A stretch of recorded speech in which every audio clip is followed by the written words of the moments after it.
चाल निकला ठीक ठाक। खैरियत से हैं? हाँ। क्या स्टैंडर्ड बनाया हुआ है यार अपने ये?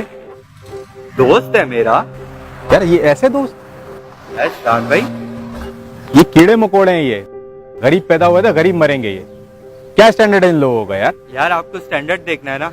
हाँ दिखाओ। हाँ चलें, मैं दिखाता हूँ आपको स्टैंडर्ड। मैं आपको दिखाता हूँ।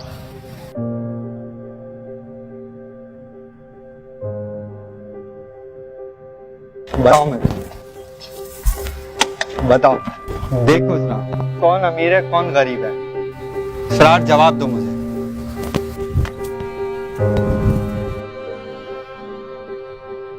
और जवाब मिल जाए तो मुझे बता देना।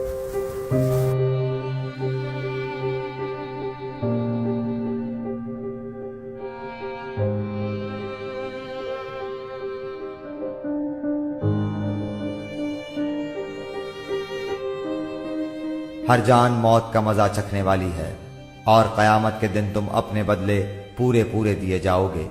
बस जो शख्स आग से हटा दिया जाए और जन्नत में दाखिल कर दिया जाए, बेशक वो कामयाब हो गया, और दुनिया की जिंदगी तो सिर्फ धोखे की जिन्स है। इस वीडियो को शेयर जरूर करें।